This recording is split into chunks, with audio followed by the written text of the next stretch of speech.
Scott Atlas has watched this unfold. A lot of the things we're learning now to be true, he said a long time ago. He's a former member of the White House Coronavirus Task Force, serving on that. Probably destroyed your life, doctor. I would bet you don't have to answer that question, but you certainly took an awful lot of flack. You have said for, I think, about a year now that the kind of masks you buy in a drugstore are not effective prophylactics against COVID-19. Is it weird to see that Tony Fauci knew the same thing? Hey, Tucker. First, it didn't destroy my life, much to the chagrin of those who tried. Just want to correct that. The truth was evident, in the public statements back then, and the emails confirmed that at one point Dr. Fauci was stating the evidence, which was that the masks were not able to contain this virus, and that's not what the masks are for, even in a medical setting. Because the virus goes through the mask, the virus goes around the mask. And, he knew it. He explained it in detail, apparently, in one of those emails to somebody. Lots of things were said that were really, turns out the advice that was given about the lockdowns was not based on data at all, even though people jumped up and down and said it's, quote, the science, a term which is permanently damaged now. But you have to realize, and I think everyone does, the country implemented the Fauci-Birx lockdowns. And this is what failed to protect the elderly, did not stop the spread of the virus, and destroyed so many people, all the medical care that was missed, particularly the working class and the poor. And beyond the failure of these policies, that really what we see in the emails is really an ethical violation of a public health official who never once contemplated or voiced concern about the impact of the policies on the public health. I mean, this is a tremendous, really unconscionable way to conduct public health advice.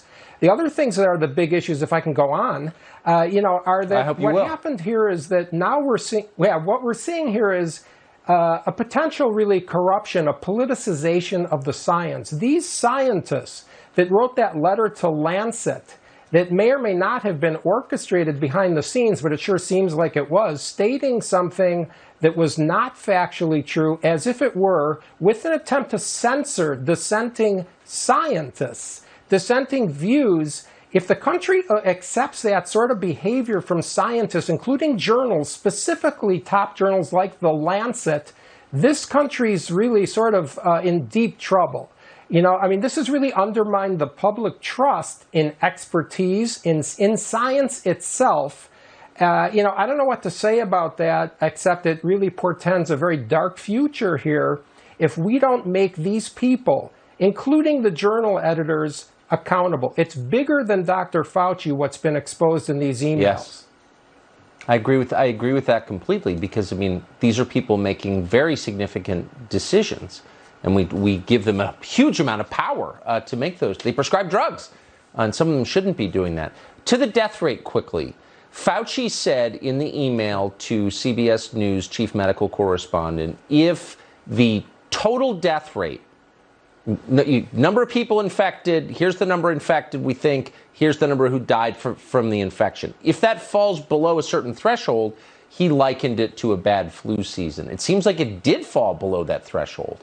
So if it's a really bad flu season, why'd we shut down the country? Well, that's exactly correct. And it sounds like he actually knew it. He was not giving advice based on the data, it turns out, after all, though, publicly at least.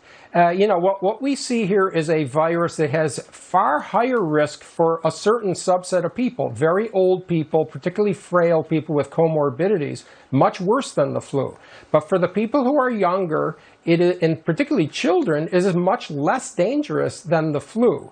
And so when you look at the real data by real scientists like Dr. John Ioannidis from Stanford, one of the world's top true epidemiologists, by the way, you see that the infection fatality rate is, for people under 70, less than 0.05. This is really a tremendous amount of censorship and distortion of science that was used to inflict one of the most harmful public health exercises in the modern world history here.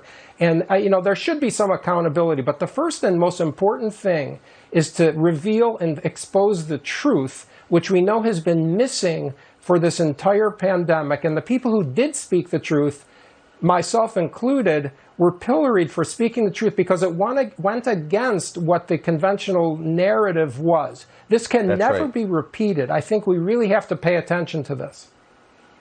I hope that we will. And I'm sorry for all that you went through. It was amazing, the attacks on you. I stood slack-jawed watching them. Dr. Atlas, appreciate coming on tonight.